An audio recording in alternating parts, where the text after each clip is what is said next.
nessa lição a pessoa de Jesus: o ouro, o incenso e a mirra.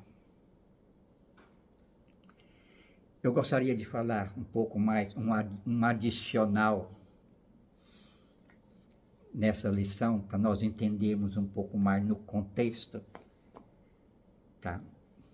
Queridos, quem eram os magos? Mago não está falando de magia, não está falando de pessoas de adivinhações, de adoradores de astrologia, não está falando disso. Esses magos, está falando aqui, eram estudiosos, sábios no contexto da época, que estudavam a palavra de Deus no contexto. Mesmo num país distante, esses magos eram essas pessoas, sábios e estudiosos da palavra de Deus. E eles vieram através de uma estrela. Que é importante a gente entender, eles não saíram por acaso. Eles entendiam da palavra de Deus. Eles entendiam da palavra de Deus. E eles vindo 1400 anos depois de uma profecia, eles vieram em cumprimento de uma profecia. Eles não vieram por acaso, vieram cumprir uma profecia 1400 anos depois que ela foi dada, lá em Números 24, 17. Números 24, 17 fala justamente isso. Uma estrela, vou até ler para vocês: vê-lo-ei, mas não agora, contemplá-lo-ei, mas não de perto. Uma estrela procederá de Jacó, de Israel subirá um cetro, de Israel um cetro. Jesus, autoridade, domínio, cetro fala disso, autoridade e domínio, que ferirá as templos de Moabe, ou o perdão dos pecados. Então, 1400 anos depois da profecia, essa profecia se cumpre lá em Mateus 2. A estrela fala de luz, orientação. O cetro fala de autoridade, de domínio, de soberania, é Jesus. Então isso aponta diretamente para Jesus. Agora, queridos, entenda uma coisa: eles viajaram todo esse tempo. Quanto tempo eles gastaram? Não sei, só sei que andaram muito. Não é? Sei que andaram muito. E chegaram em Jerusalém, eles perguntaram, eles começaram a perguntar: de onde está aquele que é nascido rei dos judeus? Onde está isso? Em Mateus 2:2. Onde está aquele que é nascido o rei dos judeus? Então eles começaram a perguntar, mas ninguém sabia onde está aquele que é nascido o rei dos judeus. Querido, naquele tempo não tinha internet, não.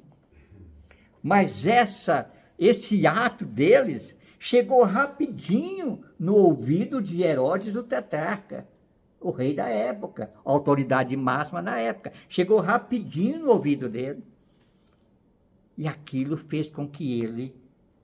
Foi rei dos judeus? O negócio é esse. Quem é rei aqui sou eu. Eu que sou autoridade. Tem alguma coisa errada nisso. Então, aquela notícia correu rápido até chegar em Herodes o tetrarca. E o que fez ele? Depois de um tempo, lembra o que ele fez? Mandou matar todas as crianças abaixo de 2 anos.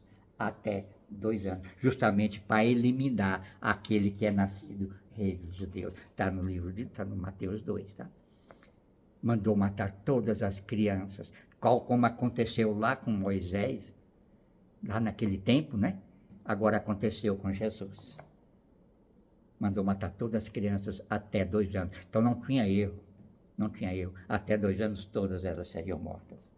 Essa foi a atitude de Herodes o tetrarca. Jesus, logo em seguida, o que é que aconteceu? Deus falou para José: pegue a sua família e vá para o Egito. Lembra? Pegue a sua família, pegue Maria, Jesus e vá para o Egito. E assim eles foram. Queridos, aqui está também coisa que nós precisamos entender. Qual foi o presente primeiro que eles receberam dos magos? O ouro. Aí eles tinham a provisão para se sustentar lá no Egito. Apesar de que José era carpinteiro, ele certamente exerceu a profissão de carpintaria lá no Egito, porque ele tinha uma mulher e uma esposa para sustentar. Mas o ouro era a provisão que ele tinha, aquilo que ele precisava para garantir. E lá eles ficaram 5 anos no Egito. 5 anos. Até a morte de Herodes. Quando ele morreu, Deus o avisou, volta. E eles voltaram. Então, querido, olha, nada é por acaso. Então, quando eles nesse caso, José não foi mais provado a sua fé, nem Maria, porque eles já haviam sido provados antes. Lembra quando o anjo visitou José? Ô José, o que vai nascer dela é do Espírito Santo. Receba como esposa. A fé dele já tinha sido provada ali, e ele a recebeu como esposa, mesmo fora dos princípios básicos da sociedade da época. Maria também, você vai ficar grávida, mas é do Espírito Santo. Pela fé, ela não precisava ser mais provada. Mas lembra lá de Abraão? Abraão, ele foi provado na fé. Agora Jesus deu a direção para José e Maria, vá para o Egito, mas para Abraão não. Saia da sua terra e vá para onde eu te mostrar. Provou a fé de Abraão. Agora eles não precisavam mais provar a fé de José e nem de Maria. E eles foram para o Egito. Queridos, o ouro.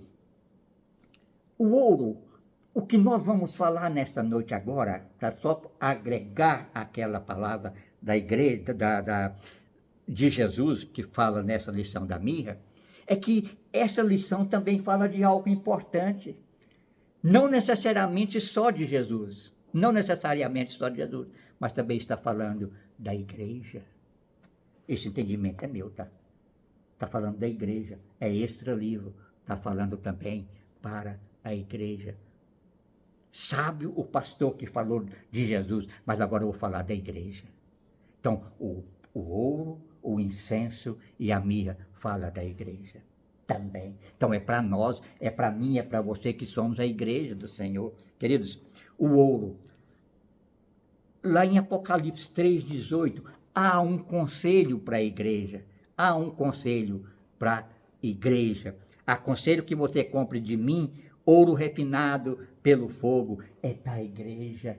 Nós somos o ouro que Deus quer nos receber. Nós somos o ouro de Deus. Mas para sermos verdadeiramente o ouro que vai chegar na eternidade com Deus, nós precisamos ser refinado, provado a altas temperaturas principalmente, porque nada melhor do que altas temperaturas nas nossas vidas para nos forjar como cristão verdadeiro. Nós somos o ouro de Deus e precisamos ser refinado, depurado, para verdadeiramente ser o ouro puro que Deus espera de nós. Queridos, no contexto da época, eles pegavam o ouro, tá? Colocavam no recipiente e colocavam em alta temperatura. E juntamente com o ouro colocavam cobre e bronze. Então, a mistura com o ouro refinado, aquele monte de ouro, ele derretia e as impurezas saíam. As impurezas saíam do ouro e ficava somente o ouro de um quilate maior, com qualidade 100% puro. Isso fala de nós. Nós precisamos ser depurados, trabalhados. É um conselho dado à igreja, para mim e para você. Então, queridos, o nome desse processo que levar o ouro a alta temperatura para ser tirado todas as impurezas, chama-se escória. Já ouviu falar de escória? É aquilo que não serve, é aquilo que não presta, entre aspas, não é? É escória. O que quer dizer isso para nós, enquanto crentes, enquanto igreja? Tudo que não é Cristo em você, precisamos tirar. da nossa vida. Tudo que não é Cristo em mim, Senhor, tira em nome de Jesus. É uma palavra para a igreja. É o ouro que nós somos. Precisamos chegar na eternidade como ouro provado, restaurado, limpo de toda impureza, de tudo aquilo que não é Cristo da nossa vida. Nós precisamos eliminar. É para nós. Apocalipse 3:18 fala isso. Entende? Outra coisa, queridos. E o incenso. Então o ouro fala de nós, quanto nós, como crentes, precisamos eliminar aquilo que não condiz com a vontade de Deus das nossas vidas. E o incenso? Lá em Apocalipse também fala, Apocalipse 5:8, fala justamente o incenso. É a oração dos seus santos. O incenso fala de oração dos seus santos. Glória a Deus por isso. Então aqui está uma palavra para a igreja também. Lá em Apocalipse 5:8 fala o seguinte: e quando tomou o livro, os 4 seres viventes e os 24 anciãos prostraram-se diante do Cordeiro, tendo cada um deles a harpa, taças de ouro cheio de incenso, que são a oração dos seus santos. Oh, glória! Então o incenso fala de oração dos seus santos. Quando Salomão inaugurou o templo, lembra o que ele fez? Ele foi até o templo e orou diante de Deus. Senhor, toda oração que fizer neste lugar, suba como incenso suave às tuas narinas, e ouve tu dos céus, ó Deus, e responde às orações que se fizerem neste lugar. Então o incenso fala da oração dos santos. É aquele tempo que você dedica a Deus para orar, para buscar a presença de Deus, como incenso suave às suas narinas. Ah, mas eu não tô falando, eu só estou chorando. Deus transforma as lágrimas em oração e responde. É a oração, é o incenso suave às narinas de Deus. Davi também falou isso, em 141:2, se não me engano, ele fala, seja a minha oração como incenso suave a ti, Senhor. Davi, seja a minha oração como incenso suave a ti. Então o incenso fala justamente da oração dos seus santos. Da oração dos seus santos. E para encerrar, queridos, a mirra.